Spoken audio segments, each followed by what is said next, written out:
শ্রী শ্রী বৃহৎ ভাগবতামৃতম প্রথম খণ্ড প্রথম অধ্যায়। সদ্বৈত নিজ ভাবং যো বিভাব্য স্বভাবাৎ সুমধুরমবতীর্ণ ভক্তরূপেণ লোভাৎ জয়তি কনকধামা কৃষ্ণ চৈতন্য নামা হরিরিহ জ্যোতিবেশ শ্রী শচী সুনুরেশ।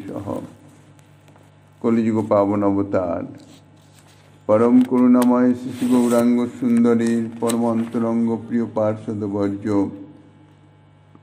শ্রীপাদ সনাতন গোস্বামী চরণ তাহার শ্রী বৃহৎ ভাগবতামৃত নামক শ্রী গ্রন্থের প্রথম খণ্ডের প্রথম অধ্যায়ের তৃতীয় শ্লোকে শ্রীকৃষ্ণ চৈতন্য নামক শ্রী শচীনন্দন হরির জয় ঘোষণা করিতেছেন। বলিতেছেন, নিজ ভাব হইতে নিজ ভক্তবর্গের আপনাতে সুমধুর ভাব বিশেষ আলোচনা করিয়া এবং তাদৃশ ভক্ত ভাবে লৌহবশত যিনি এই গৌর দেশে নবদ্বীপে অবতীর্ণ হয়েছিলেন, সেই কনককান্তি জ্যোতিবেশধারী শ্রীকৃষ্ণ চৈতন্য নামক শ্রী শচীনন্দন সর্বোৎকর্ষে বিরাজ করিতেছেন।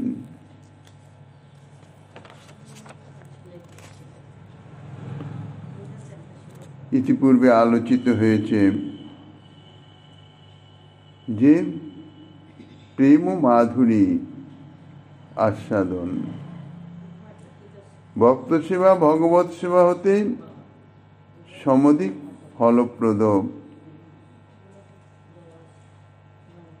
এই শুদ্ধ প্রেম ভক্তি লাভ বিষয়ে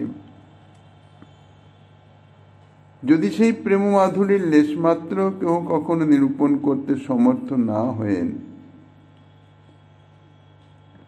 এতাদৃশ উৎকৃষ্ট সেই ব্রজ প্রেম। এখন প্রশ্ন হতে পারে, কেহ যদি তাহার মাধুরী নিরূপণ করতে সমর্থই না হন, তাহলে তাহার বর্ণনে প্রবৃত্ত হয়ে কি লাভ? এইরূপ প্রশ্ন হতে পারে আশঙ্কা করেই গোস্বামীপাদ বলছেন, এ বিষয়ের উত্তর পূর্বেই উল্লেখিত হয়েছে। তথাপি পূর্বোক্ত অভিপ্রেত উত্তর প্রদান করিতেছেন যে, নিখিল দিনহীন জনের উদ্ধারক নিজ নাম সংকীর্তন প্রধান ভক্তিরস বিস্তারকারী শ্রী ভগবত প্রিয়তম অবতার মহাগুরু শ্রীকৃষ্ণ চৈতন্য দেবের প্রসাদ লাভার্থ তাহার পরমাৎকার্য বলিতেছেন সদ্বৈত ইত্যাদি শ্লোকের মাধ্যমে।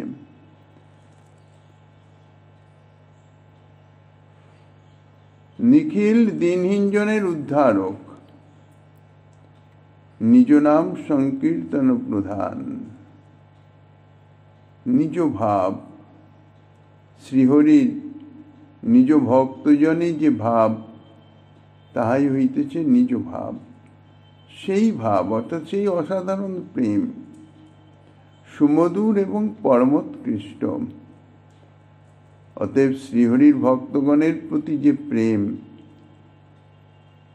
সেই প্রেম হতেও শ্রীহরির প্রতি ভক্তগণের যে প্রেম, ইতিপূর্বেই আলোচিত হয়েছে, প্রেম পারস্পরিক। ভক্তগণের যেমন শ্রী ভগবানের প্রতি প্রেম, আর শ্রী ভগবানেরও অর্থাৎ শ্রীহরিরও তার ভক্তগণের প্রতি তাদৃশ প্রেম। কিন্তু তবুও বিশেষ পর্যালোচনা করে দেখা গেছে, ভক্তগণের প্রতি শ্রীহরির যে প্রেম, সেই প্রেম থেকেও শ্রীহরির প্রতি ভক্তগণের যে প্রেম, তাহা অসাধারণ সুমধুর পরমোৎকৃষ্ট। সে বিষয়ে আলোচনা করে, অর্থাৎ সেই যে ভক্তগণের শ্রীহরির প্রতি যে প্রেম, সেই প্রেম বিষয়ে সেই বিষয়ক কথা শ্রবণাদির মাধ্যমে তাদৃশ ভাব প্রাপ্তির লোভে, তাদৃশ প্রেম প্রাপ্তির লোভে যিনি ভক্তরূপী বা প্রিয় সেবক রূপে অবতীর্ণ হয়েছেন, সেই শ্রীকৃষ্ণ চৈতন্য মহাপ্রভু। ভক্ত প্রেম আস্বাদন করবার জন্যই তো, রাধা প্রেম আস্বাদন করবার জন্যে, রাধারানী তো সর্বশ্রেষ্ঠতম ভক্ত। শ্রীকৃষ্ণের রাধারানীর প্রতি যে জাতীয় প্রেম, যে পরিমাণ প্রেম, তাহা অপেক্ষা শ্রীরাধার প্রেম সর্ববিষয়ে আরো অধিক, তাহাই প্রমাণিত হয়েছে। তাই সেই প্রেমরস আস্বাদনের জন্য তিনি স্বয়ং আবির্ভূত হয়েছেন, ভগবান ভাবে নয়। অন্যান্য অবতারে তিনি ভগবান ভাবে আবির্ভূত হয়েছেন, কিন্তু এখানে আবির্ভূত হয়েছেন সেই ভক্ত ভাবে, ভক্তের হৃদয়ে স্থিত প্রেম রস আস্বাদনের নিমিত্ত। ভক্ত ভগবানকে কিরূপে ভালোবাসেন, সেই রস আস্বাদনের নিমিত্ত তিনি অবতীর্ণ হয়েছেন। কোথায় অবতীর্ণ হয়েছেন বলছেন, এই ভূলোকে গৌর মণ্ডলস্থ শ্রী নবদ্বীপে ধামে অবতীর্ণ হয়েছেন। তিনি কিরূপে আবির্ভূত হয়েছেন? শচীনন্দন গৌর সুন্দর রূপে, শচীনন্দন রূপে। শচীমাতার গর্ভ থেকে তিনি আবির্ভূত হয়েছেন, এই জন্য শচীনন্দন। সেই শচীনন্দন শ্রীহরি সর্বোৎকর্ষে বিরাজ করিতেছেন।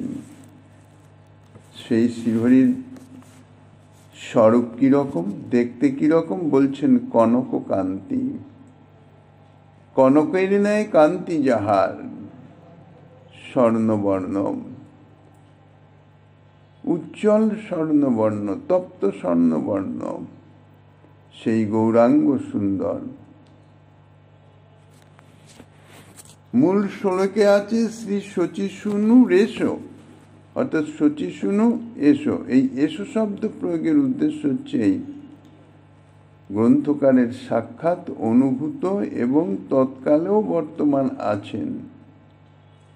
গ্রন্থকার শ্রী সনাতন গোস্বামীপাদ, তিনি সাক্ষাৎ অনুভব করেছেন, দর্শন লাভ করেছেন। পূর্বে স্বয়ং শ্রীহরি যে গোপীপ্রেম মাধুরী বর্ণনা করতেও পারেন নাই, পূর্বে অর্থাৎ শ্রীকৃষ্ণ স্বরূপে তিনি গোপীপ্রেম মাধুরীর কোনো থই পান নাই, তাই বর্ণনা করতেও পারেন নাই। কিন্তু এখন তিনি স্বয়ং সেইভাবে আবিষ্ট হয়ে, ভক্ত রূপে অবতীর্ণ হয়ে সেই প্রেম স্বয়ং অনুভব করিতেছেন। পূর্বে যে সম্বন্ধে তিনি ছিলেন সম্যক রূপে বিজ্ঞ নহেন, যার জন্য তিনি বর্ণনা করতে পারেন নাই, কিন্তু এখন তিনি ভক্ত রূপে অবতীর্ণ হয়ে সেই প্রেম স্বয়ং অনুভবই করিতেছেন। অতএব শ্রীকৃষ্ণ চৈতন্য অবতারেই মহান উৎকর্ষ তাহাই সিদ্ধ হইতেছে। সেই সঙ্গে আরও বলতেছেন, শ্রী ভগবান নিজে বলেছেন, আমি ভক্তের চরণধূলি দ্বারা ব্রহ্মাণ্ডকে পবিত্র করিব।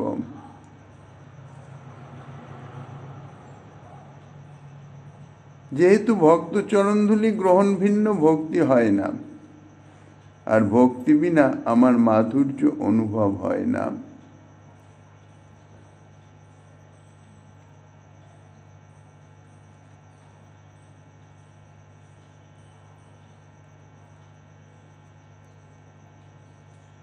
অনুব্রজ্যমহং নিত্যং পুয়েত্তংঘ্রি রেণুভি ইত্যাদি বচনই সস্মাদপি সভাগতানাম উৎকর্ষ শ্রী ভগবান স্বয়ং সর্বত্র যৎ প্রতিপাদয়তি তচ্চ ভক্তিভূতম। ভক্তের চরণধূলি ভিন্ন ভক্তি লাভ হয় না, আর ভক্তি বিনা আমার মাধুর্য অনুভব হয় না। শ্রী ভগবান বলছেন যে আমি নিজেই এইরূপ নিয়ম করেছি, অতএব আমি যদি ভক্তরূপে আবির্ভূত হই, আমিও আমার ভক্তের মতো ভক্তের পদধূলি গ্রহণপ্রাপ্তা ভক্তি দ্বারা আমার পরিপূর্ণ মাধুর্য রসে নিমগ্ন হব। অর্থাৎ নিয়ম যাহা তাহা সকলের নিমিত্ত। আমার যদি ভক্তিরস আস্বাদন করতে হয়, প্রেম রস আস্বাদন করতে হয়, তাহলে আমাকেও সেই নিয়মের অনুবর্তী হতে হবে, সেই নিয়ম পালন করতে হবে। এইরূপ মনে করেই তিনি নিষ্কিঞ্চন অথচ মদীয় রূপাদি মননশীল শান্ত ভক্তের অনুবর্ত হইয়া থাকি। শান্ত অর্থাৎ বৈরভাব রহিত সমদর্শী। নিরপেক্ষং মুনিং শান্তং নির্বৈরং সমদর্শনম। এই বাক্যে শ্রী ভগবান নিজ থেকেই নিজ ভক্তের উৎকর্ষ স্বয়ংই সর্বতভাবে প্রতিপাদন করেছেন। তাৎপর্য হচ্ছে এই যে আমাকে ভক্তগণ যে অহেতুকী ভক্তি করেন, বাস্তবিক আমি তার প্রতিদান করতে পারি না, দিতে পারি না। তার কারণ ভক্ত যে ভক্তি করেন তাহার তো কোনো হেতু নাই, কোনো কারণ নাই, তাহার বিনিময়ে তো কিছু চান না। অহেতুকী ভক্তি। যদি কোনো হেতু থাকতো তাহলে হেতু পূরণ করে দিলেই তাহার প্রতিদান দেওয়া সফল হতো, সার্থক হতো। কিন্তু ভক্তগণ তো তার বিনিময়ে কিছু চান না। ভক্তগণ যে আমাকে ভক্তি করেন, আমার যে সেবা করেন, বাস্তবিক তার কোনো কারণই নাই। স্বতঃস্ফূর্তভাবে ইহা স্বাভাবিক, স্বতঃসিদ্ধ, সেইভাবেই তারা ভক্তি করেন। এখন আমি তার প্রতিদান দিতে পারি না, তাহলে আমাকে তো কিছু তো করতে হবে। কি করব? আমি যে ভক্তগণের যে অহেতুকী ভক্তির প্রতিদান দিতে পারি না, এই যে দোষযুক্ত আমি, সেই দোষ থেকে নির্মুক্ত বা পবিত্র হওয়ার জন্যেই আমি ভক্তের পশ্চাৎ গমন করে থাকি। পশ্চাতে কেন গমন করি? ভক্ত যখন চলেন তখন তার চরণ থেকে ধূলি উত্থিত হয়, আর যেহেতু ভক্ত অগ্রের দিকে অর্থাৎ সামনে এগোন, তাহলে চরণধূলি পিছনেই উত্থিত হবে। এই জন্যে ভক্তের পিছনে অর্থাৎ পশ্চাতে গমন করি ভক্তের চরণ ধুলায় ভূষিত হইবার নিমিত্ত। ইহা কৃষ্ণ অবতারে তিনি বলেছেন, নিরপেক্ষং মুনিং শান্তং নির্বৈরং সমদর্শনং অনুব্রজ্য মহং নিত্যং পুরয়েত্তংঘ্রি রেণুভি। ভক্তের পশ্চাৎ আমি গমন করি ভক্তের পদধেনুতে অভিষিক্ত হওয়ার নিমিত্ত। কিন্তু শ্রীকৃষ্ণ অবতারে ইহা বাক্যমাত্রেই পর্যবসিত হয়েছিল, কার্যে পর্যবসিত হতে পারেন নাই। অধুনা কিন্তু এই অবতারে, শ্রী গৌরাঙ্গ সুন্দর অবতারে তিনি স্বয়ং আচরণ করে দেখিয়ে দিলেন, ভক্ত যেমন ভগবানে ভক্তিমান, ভগবানও তেমনি ভক্তে ভক্তিমান। অতএব পূর্ব শ্লোকে যে নিতরাং শব্দ প্রয়োগ তাহা সুসঙ্গত। এখানে পক্ষান্তরে অর্থ করছেন, অর্থাৎ মূলের ভক্তরূপেণ পদে শ্রীরূপ নামক নিজ প্রিয় ভক্তের সহিত শ্রীরূপ গোস্বামী পাদ অর্থাৎ যিনি কর্ণাটক দেশে বিখ্যাত বিপ্রকুলাচার্য শ্রী জগৎগুরু বংশজাত শ্রীকুমার নামক মহাত্মার পুত্র গৌর দেশীয় বৈষ্ণব প্রবর শ্রীরূপ গোস্বামী পাদ তাঁর সহিত অবতীর্ণ হয়েছেন। এখানে প্রসঙ্গত জ্যোতিবেশ ও বিশেষণ প্রদর্শন করেছেন। জ্যোতিবেশ অর্থাৎ সন্ন্যাসী বেশ, কিন্তু তিনি ভক্তরূপেই অবতীর্ণ, জ্যোতিরূপে অবতীর্ণ নহেন। জ্যোতিরূপ অর্থাৎ সন্ন্যাস তাহার বেশ মাত্র। যেহেতু সন্ন্যাসীবর বেশধারী শ্রী শচীনন্দনই স্বভক্তি রস বিস্তারের জন্যই ভক্তের ন্যায় স্বয়ং নাম সংকীর্তন বন্দনাদি করেছেন বলে তাহার ভক্তত্বই প্রসিদ্ধ। বিশেষত শ্রী শচীনন্দনই কলিতে সর্বত্র পরম দুর্লভতর ভগবত প্রেম ভক্তি বিস্তার করেছেন। এই জন্যে তাহার ভগবত অবতারত্ব নিরূপিত হয়েছে। প্রেম ভক্তি জগতে বিস্তার করেছেন, যে প্রেম ভক্তি দুর্লভ, সুদুর্লভ, যাহা একমাত্র শ্রী ভগবত অর্থাৎ শ্রীকৃষ্ণ স্বয়ং ছাড়া অন্য কেহ তাহা প্রচার করতে পারেন না। তাহলে এই প্রেম ভক্তি বিস্তারের মাধ্যম দিয়েই তিনি যে স্বয়ং ভগবান, তাহার সেই ভগবতার অবতারত্ব তাহাও নিরূপিত হয়েছে।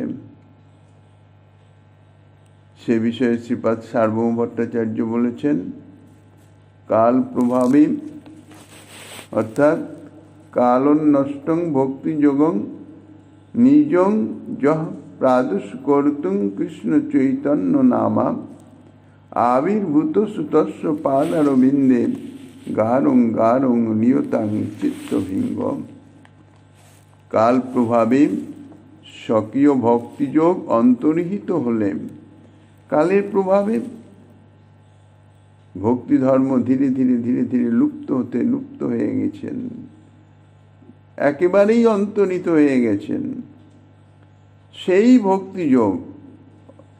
ভক্তিযোগ অর্থাৎ শুদ্ধা ভক্তি, প্রেম ভক্তি, সেই ভক্তিযোগের পুনঃ প্রাদুর্ভাব করাবার জন্যেই অর্থাৎ পুনরায় তাহা আবার জগতে প্রকাশিত করবার নিমিত্ত শ্রীকৃষ্ণ চৈতন্য নাম গ্রহণ পূর্বক যিনি আবির্ভূত হয়েছেন, তাহার পাদপদ্মে মদীয় চিত্তভিঙ্গ গাঢ়ভাবে লীন হয়ে যাক।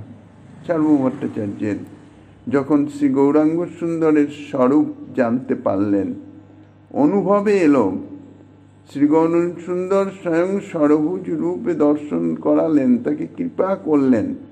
কেননা ঈশ্বর কৃপা ব্যতীত কখনো ঈশ্বর তত্ত্ব, ঈশ্বর স্বরূপ হৃদয় অনুভূত হয় না।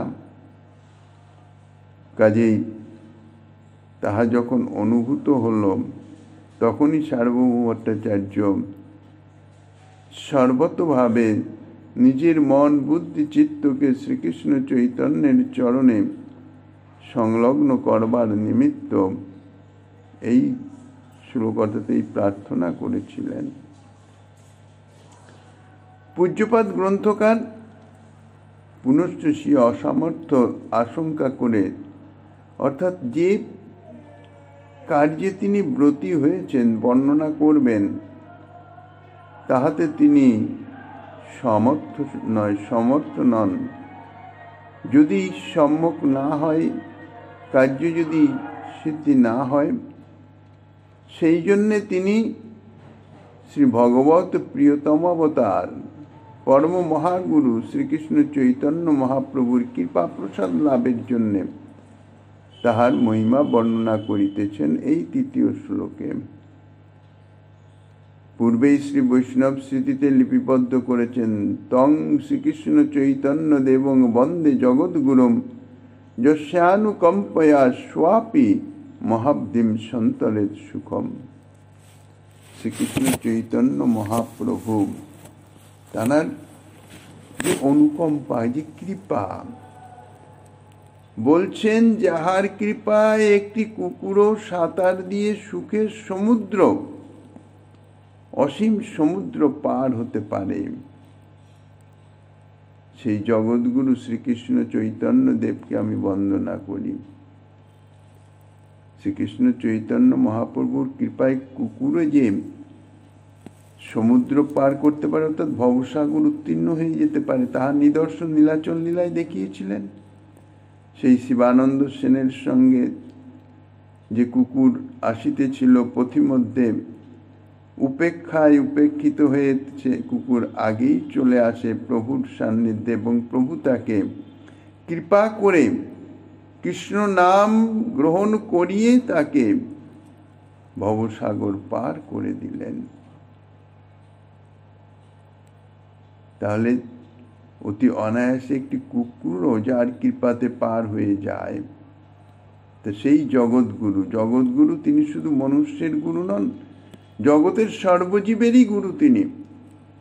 এই অবতারের সর্বজীবকে, স্থাবর জঙ্গম সমস্ত জীবকে তিনি উদ্ধার করেছেন, অর্থাৎ প্রেম প্রদান করেছেন। সেই শ্রীকৃষ্ণ চৈতন্য দেবকে আমি বন্দনা করি। অতএব এতাদৃশ জগৎগুরু পরম করুণাময়, পরম অনুকম্পা পরায়ণ, তাহার কৃপায় গ্রন্থকার যে তদীয় প্রেম বিতরণের মহিমা বর্ণন বা শ্রী গোপী প্রেম মাধুরীর নিরূপণ করতে সমর্থ হবেন, তাহাতে আর সন্দেহের কি আছে? নিজ সামর্থ্যে নয়, সেই জগৎগুরু শ্রীকৃষ্ণ চৈতন্য দেবের কৃপা প্রসাদে। বাস্তবিক শ্রীকৃষ্ণ চৈতন্যের যে প্রেমী বিতরণ লীলা বা তার যে মহিমা, এবং সেই সঙ্গে সঙ্গে গোপী প্রেমের যে মাধুর্য নিরূপণ, ইহা অত্যন্ত দুরূহ। এই জন্যেই কৃপা প্রার্থনা করিতেছেন। প্রকৃতপক্ষে শ্রী ভগবানের ভজনীয় গুণসমূহের মধ্যে শ্রীজীবের প্রতি করুণাই হচ্ছে সর্বশ্রেষ্ঠ। শ্রী ভগবানকে জীব ভজন করবে কেন? তার কারণ হচ্ছে তার অনেক অনেক গুণ আছে, যে সমস্ত গুণের জন্যেই তাহার ভজন অর্থাৎ তাহার সেবা করা জীবের কর্তব্য। কিন্তু সেই সমস্ত গুণগুলির মধ্যে জীবের প্রতি তার যে অহৈতুকী করুণা, বিশেষ করুণা সর্বদা যে বিরাজিত, এবং সেই করুণার বিকাশ যার মধ্যে যত বেশি হবে, তিনি হচ্ছেন সর্বশেষ সেব্য, অর্থাৎ অনন্ত ভগবৎ স্বরূপ। ভগবানের জীব নিস্তারিব, ইহা ঈশ্বর স্বভাব। জীবের প্রতি কৃপা করুণা প্রদর্শন, ইহা ভগবানের স্বরূপগত। কিন্তু তবু যে স্বরূপের মধ্যে এই কৃপার প্রকাশ বিকাশ সর্বাপেক্ষা অধিক, সেই স্বরূপই সর্বাংশে ভজনীয়। এই বাক্যকেই ভিত্তি করে অগ্রসর হলে দেখা যাবে যে যত যত ভগবৎ স্বরূপ আছেন সবই পরতত্ত্ব, অনন্ত কোটি ভগবৎ স্বরূপ। কিন্তু বিচার করলে দেখা যাবে ন চৈতন্যাৎ কৃষ্ণাৎ জগতি পরতত্ত্বং পরমিহ। শ্রীকৃষ্ণ চৈতন্য অপেক্ষা জগতে শ্রেষ্ঠ পরতত্ত্ব আর কেহ নাই। শ্রীল সুখদেব গোস্বামী বলেছেন, ভগবান ভক্ত ভক্তিমান। শ্রীমদ্ ভাগবতের 10ম স্কন্ধের 86 অধ্যায়ে। এই উক্তি অনুসারেও ভক্ত ভগবান প্রেম দ্বারা পরস্পর বর্তমান। পরস্পরের ভক্ত ভগবানের সম্বন্ধটা কি? প্রেমের সম্বন্ধ, প্রীতির সম্বন্ধ, এছাড়া অন্য কোনো তো সম্বন্ধ নয়। ইহাই দেখা যায়। এই স্বয়ং ভগবান অন্তরে কৃষ্ণবর্ণ হয়েও কনককান্তি শ্রী রাধিকার ভাবকান্তি অঙ্গীকার করে শ্রী গৌরাঙ্গ স্বরূপে নিজ আচরণ দ্বারা জগতে ভক্তি এবং ভক্তের মর্যাদা স্থাপন করে গেছেন। যে প্রেম ভক্তি দ্বারা শ্রী ভগবানের মাধুর্য রস আস্বাদন হয়, শ্রীকৃষ্ণের মাধুর্য ইহাই আস্বাদনীয়, যা বলেছেন আত্মপর্যন্ত সর্বচিত্ত হরণ, সকলের মন চিত্ত সব হরণ করে নেয়। এমনই সে মাধুর্যের আকর্ষণ। কিন্তু এই মাধুর্য আস্বাদন হবে কি করে? একমাত্র প্রেম ভক্তির দ্বারা, প্রেমের দ্বারা।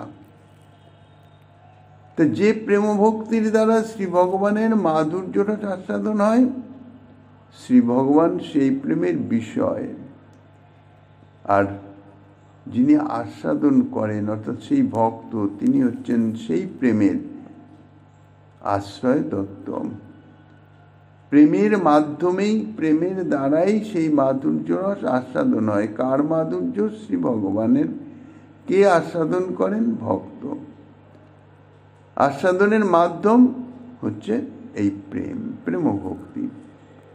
অতএব এই আশ্রয় জাতীয় প্রেমরস যা ভক্তের মধ্যে বিরাজমান, তাহা তো ভগবানের মধ্যে নাই। তিনি তো বিষয় জাতীয়, এই প্রেমের বিষয়। তাহলে আশ্রয় জাতীয় প্রেমরস তিনি কি করে আস্বাদন করবেন? তিনি বিষয় জাতীয় প্রেমরস আস্বাদন করতে পারেন। তা সেই আশ্রয় জাতীয় প্রেমরস আস্বাদনের জন্যেই শ্রী ভগবানের চিত্তে অভিলাষ হওয়াটা স্বাভাবিক। কেননা তিনি রসিকেন্দ্র চূড়ামণি, রসিক শেখর, রস ও আস্বাদক, সর্বরকমের রস আস্বাদন তিনি করবেন।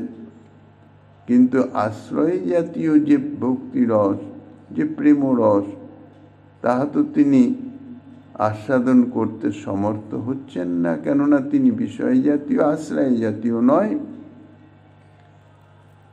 তাই কবিরাজ গোস্বামীপাদ বলেছেন, সেই প্রেমার শিরাধিকা পরম আশ্রয়।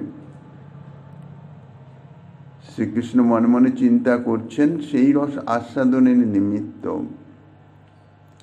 যে এই রস আমি কেন আস্বাদন করতে পারছি না? শ্রীমতী রাধারানী যেভাবে আমার মাধুর্য আস্বাদন করেন, সেইভাবে তো মাধুর্য আমি আস্বাদন করতে পারছি না। আমার মনে হচ্ছে, অনুভব হচ্ছে, শ্রীরাধার আমার মাধুর্য আস্বাদন করে শ্রীরাধার যে অপূর্ব পরিবর্তন হয়, শ্রীরাধার মাধুর্য আস্বাদন করে আমার পরিবর্তন হয়, কিন্তু আমার মনে হয় যে শ্রীরাধার আস্বাদন আমার আস্বাদন থেকে আরো অনেক বেশি। সেটা আস্বাদনের যে একটা বহিঃপ্রকাশ, তৃপ্তি, যে ভাব বিভূষিত হন, যে সমস্ত ভাব বহিঃপ্রকাশ হয়, যার মাধ্যমে বোঝা যায় আস্বাদন হচ্ছে। দেহেন্দ্রিয়তে কিছু ভাবের প্রকাশ হয়, তার থেকে বোঝা যাচ্ছে যে আমি যেটা আস্বাদন করছি, আমার থেকে যেন শ্রীরাধা আরো বেশি আস্বাদন অনুভব করছে, বেশি সুখ অনুভব করছে। যে প্রেমের দ্বারা আমার এই মাধুর্য আস্বাদন হয়, সেই প্রেমের আশ্রয় হচ্ছে শ্রীমতী রাধারানী।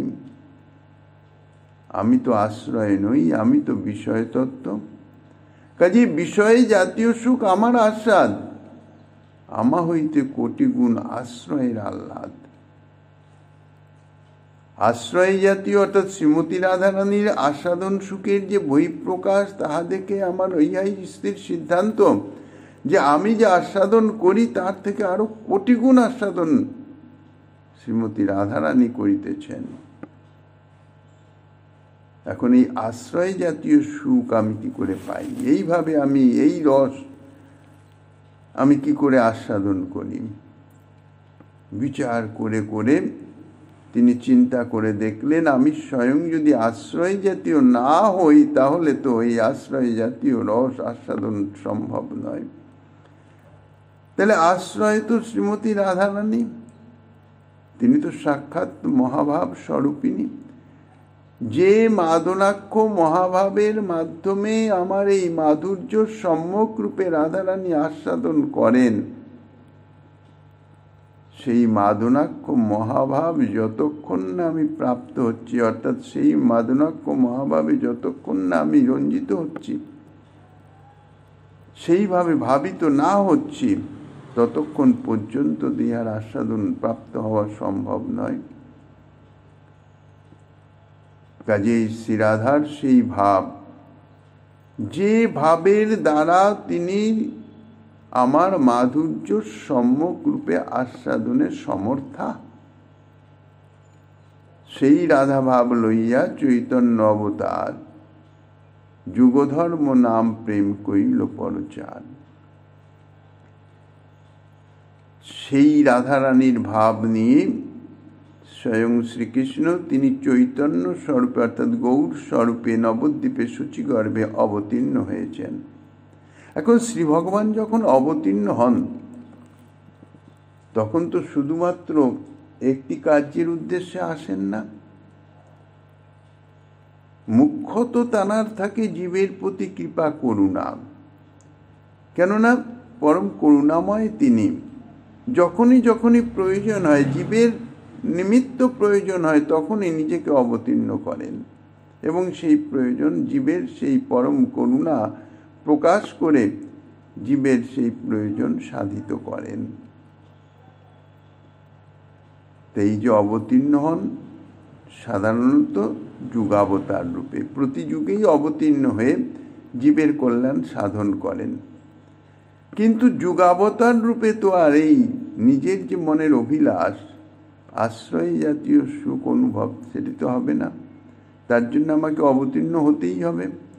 রাধারানীর ভাব নিয়ে অবতীর্ণ হয়ে তবে আমি তাহা আস্বাদন করতে সক্ষম হব।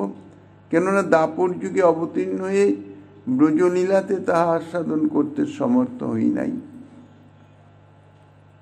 তো অবতীর্ণ তিনি হলেন, কিন্তু সেই সময়ে যে যুগধর্ম প্রচারেরও যে সময়, যুগাবতারের সময়, যুগাবতার তানার মধ্যেই সন্নিবেশিত হয়ে গেলেন।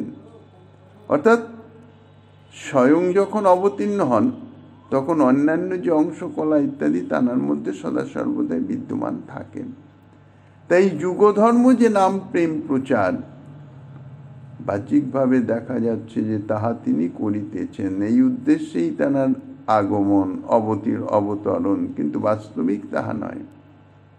এটা হচ্ছে আনুষাঙ্গিক। শ্রীকৃষ্ণ চৈতন্য গোসাই ব্রজেন্দ্র কুমার রসময় মূর্তি কৃষ্ণ সাক্ষাৎ সিংহার, সেই রস আস্বাদিতে কইল অবতার, আনুষাঙ্গে কইল সব রসের প্রচার। মুখ্য হচ্ছে সেই আশ্রয় জাতীয় রস ও আস্বাদন, আনুষাঙ্গিক যুগধর্ম নাম প্রেম প্রচার ইত্যাদি সব। এই যে গোপী প্রেম মাধুর্য রস, ইহা অতল এবং অপার বলে প্রাচীন রসিক ভক্ত মণ্ডলী তাহার সীমা নির্ধারণ করতে সমর্থ হন নাই। কিন্তু সেই মাধুর্য রস এবং নাম সংকীর্তন তাহা শ্রীকৃষ্ণ চৈতন্য মহাপ্রভু থেকেই প্রকাশিত হয়েছেন, যাহা প্রত্যক্ষ করে কাশীবাসী শ্রী প্রকাশানন্দ সরস্বতী অর্থাৎ পরবর্তীকালে প্রবোধানন্দ সরস্বতী পাদ নিজের চন্দ্রামৃত গ্রন্থে লিপিবদ্ধ করেছেন।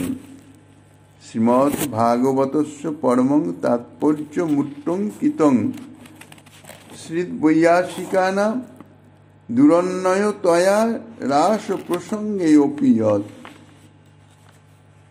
যদ রাধা রতিকেলি নাগর রসাস্বাদৈক তদ্ভাজনং তদ্বস্তু প্রথনায় গৌর বপুষা লোক অবতীর্ণ হরি। শ্রীমদ্ ভাগবতের পরম তাৎপর্য যাহা শ্রী ব্যাসনন্দন শ্রী সুখদেব গোস্বামী পাদ কর্তৃক রাসলীলা বর্ণন প্রসঙ্গে উত্থাপিত মাত্র হয়েছিল। রাসলীলা, সর্বলীলা, মুকুটমণি, শ্রীকৃষ্ণের যে রাসলীলা শ্রী সুখদেব গোস্বামী পাদ শ্রীমদ্ ভাগবতে যাহা বর্ণনা করেছেন তাহা অতীব সংক্ষিপ্ত ভাবে। কেননা সেই যে রাসলীলার যে রস তাহা অত্যন্ত গোপনীয় আর চরমোৎকর্ষে পরম নিগুড় রহস্যময়, বিস্তারিত রূপে এই জন্যে বর্ণিত হয় নাই। দ্বিতীয়ত শ্রী সুখদেব গোস্বামী পাদের মাধ্যমে শ্রীমদ্ ভাগবত তিনি জগতে প্রকটিত হচ্ছেন ঠিকই, কিন্তু সেই সঙ্গে সঙ্গে সুখদেব গোস্বামী পাদের আরও একটি দায়িত্ব ছিল পরীক্ষিত মহারাজকে সম্পূর্ণ ভাগবত শ্রবণ করানো। কিন্তু পরীক্ষিত মহারাজের নিকট অফুরন্ত সময় নাই, নির্দিষ্ট সময়ে 7 দিন। 7 দিনের মধ্যে সম্পূর্ণ ভাগবতকে প্রকাশ করতে হবে। আর এই যে তত্ত্ব, এই যে মাধুরী, সেই মাধুর্যে তিনি যদি নিমগ্ন হয়ে যান তাইলে তো তিনি সমাধিস্থ হয়ে যাবেন। তাঁর যে শ্রীমদ্ ভাগবত প্রকাশ, কথার মাধ্যমে যে প্রকাশ, তাহা তো স্থগিত হয়ে যাবে। আর উপলক্ষ যদি না থাকে, পরীক্ষিত মহারাজের উপলক্ষণেই তো শ্রীমদ্ ভাগবত প্রকাশিত হচ্ছেন। পরীক্ষিত মহারাজের 7 দিন বন্তে যখন অন্ত হয়ে যাবেন, অপ্রকট হয়ে যাবেন, ভাগবত যদি তার আগে সম্যক রূপে সম্পূর্ণরূপে প্রকাশিত না হন, তাহলে তো মহা অনর্থের সৃষ্টি হবে। শ্রীমদ্ ভাগবত আর প্রকাশিত হতে পারবেন না। তাই শ্রী সুখদেব গোস্বামী পাদ সদা সশঙ্কিত, অতীব সাবধান। যেখানেই তাঁর ভাবাবিশ্বর সম্ভাবনা, সেখান থেকেই তিনি সংক্ষিপ্ত করে তিনি সেটিকে এড়িয়ে গেছেন। তাই রাসলীলা বর্ণন প্রসঙ্গে ইহা বিস্তারিতভাবে বর্ণন করেন নাই। দ্বিতীয়ত আরও কারণ, অনুশীলন ব্যতীত সেই প্রেম প্রাপ্তির কোনো উপায় নাই। অর্থাৎ সাধন বিনা সাধ্য বস্তু কেহ নাই পায়। সাধন চাই, অনুশীলন চাই। এবং তৎকালে আস্বাদনের পাত্রাভাব হেতু তাহা তিনি গোপন করেছেন। সেই সভাতে যারা উপস্থিত ছিলেন তাঁরা সকলে তো এই বিশুদ্ধ প্রেম অর্থাৎ গোপী প্রেম সকলে আস্বাদনের কথা, এই প্রেম থেকে বহু দূরেই অবস্থান করছিলেন। কেননা সেটি সার্বজনীন সভা ছিল।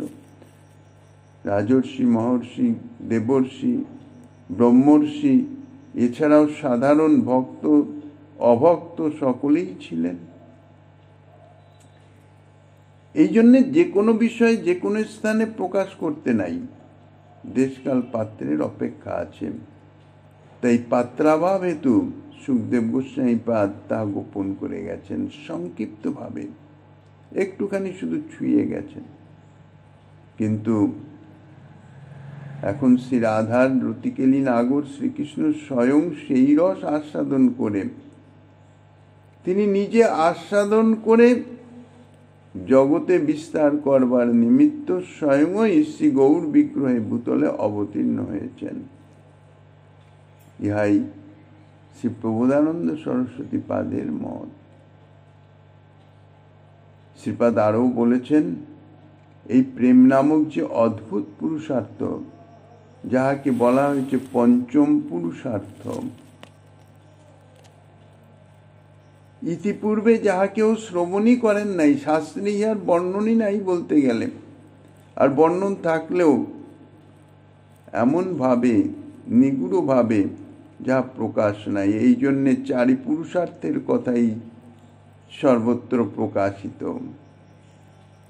শ্রীমন মহাপ্রভু শ্রী গৌর স্বরূপে আবির্ভূত হয়ে তিনিই জগতে ঘোষণা করেছেন, এই প্রেম ইহাই হইতেছে অদ্ভুত পুরুষার্থ, যাহা পঞ্চম পুরুষার্থ। ইহাই হচ্ছে জীবের একমাত্র প্রয়োজনীয় তত্ত্ব, প্রেম প্রয়োজন। ইহা ইতিপূর্বে কেউ শ্রবণও করেন নাই। দ্বিতীয়ত, যুগধর্ম হিসাবে নাম প্রতি যুগে, প্রতি কলিযুগে যুগধর্ম নাম সংকীর্তন নাম প্রকাশিত হয়েছে এই পর্যন্ত, কিন্তু নামের মহিমা প্রকাশিত হয় নাই, সম্যক রূপে প্রকাশিত হয় নাই। তাই নামের যে মহিমা কি, তাহা পূর্বে কেহই জানতেন না। নামের মহিমা, বস্তুগত যে মহিমা তা চিরদিনই সদা সর্বদাই বিদ্যমান, কিন্তু বস্তু প্রয়োগের মাধ্যমেই তো তাহার অভিব্যক্তি বা প্রকাশ। দ্বিতীয়ত চাই বিশ্বাস। ইতিপূর্বে জগতে নাম ছিল ঠিকই, কিন্তু সেটি কি উদ্দেশ্যে ছিল? কর্মকাণ্ড ইত্যাদি যা কিছু করা হতো তার ত্রুটি বিচ্যুতি, তাহাকে নিবারণের নিমিত্ত ভগবত নাম উচ্চারণ করা হতো। নামের যে প্রেম প্রদানকারী যে মহিমা, যে সামর্থ্য, যে ক্ষমতা,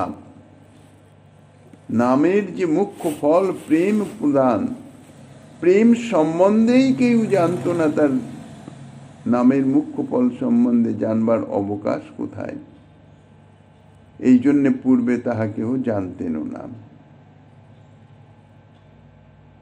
শ্রী বৃন্দাবনের যে পরম মাধুর্য, তাহা বলতে গেলে গোপনই ছিল, বৃন্দাবনের মধ্যে সীমাবদ্ধ। এই যে ব্রজ মানে গোপী প্রেম, ইহার যে মাধুর্য, বৃন্দাবনের মধ্যে ব্রজবাসী সকলের ক্ষেত্রে তো তাহা প্রকাশ্য নয়, শুধুমাত্র ব্রজ সুন্দরীগণের মধ্যে আর ব্রজেন্দ্র নন্দন শ্রীকৃষ্ণের মধ্যেই সীমাবদ্ধ ছিল। অন্যান্য ব্রজবাসীগণ অর্থাৎ দাস্যসখ্য বাৎসল্যের ভাবাপন্ন যে পার্শ্বদগণ, তাঁরাও ইহার কোনো সন্ধান জানতেন না। এই যে গোপী প্রেমের যে মাধুর্য, সেই পরম মাধুর্য শুধু গোপী প্রেম বলে কি, দাস্যসখ্য বাৎসল্য মধুর এই চারি ভাবেরই ব্রজ পার্শ্বদের যে মাধুর্য, এই চারি ভাবের পার্শ্বদ দ্বারকাতেও ছিল, মথুরায়ও ছিল, অন্যান্য ভগবত ধামেও বিদ্যমান আছে। সর্বত্রই এই চারি ভাবের পরিকর আছেন, চারি ভাবেরই সেবা। কিন্তু ব্রজের যে পরম মাধুর্যে যে এই চারি ভাবের প্রেম যে বিরাজিত, তাহা কেউই জানতেন না। শ্রী বৃন্দাবনের এই পরম মাধুর্যে কেউ প্রবেশ করতে পারেন নাই। তাই পরমাশ্চর্য মাধুর্য রসের পরাকাষ্ঠা স্বরূপ শ্রী রাধারানীকে কেহই পূর্বে অবগত ছিলেন না। রাধা তত্ত্ব জানতেনই না, রাধারানীর মহিমা জানতেনই না। রাধারানীর মহিমা, রাধা তত্ত্ব জগতে প্রকাশ করলেন কে? শ্রী গৌর সুন্দর। শ্রীকৃষ্ণ চৈতন্য মহাপ্রভুই করুণা করে এই সমস্ত জগতে প্রকাশ করেছেন, নিজে তাহা আস্বাদন করে, শুধু উপদেশের মাধ্যমে নয়, শুধু বক্তার ভাষণের মাধ্যমে নয়, অনুভবগত, নিজে অনুভব করে আস্বাদন করে তাহা জগতের জীবের কাছে বিতরণ করেছেন।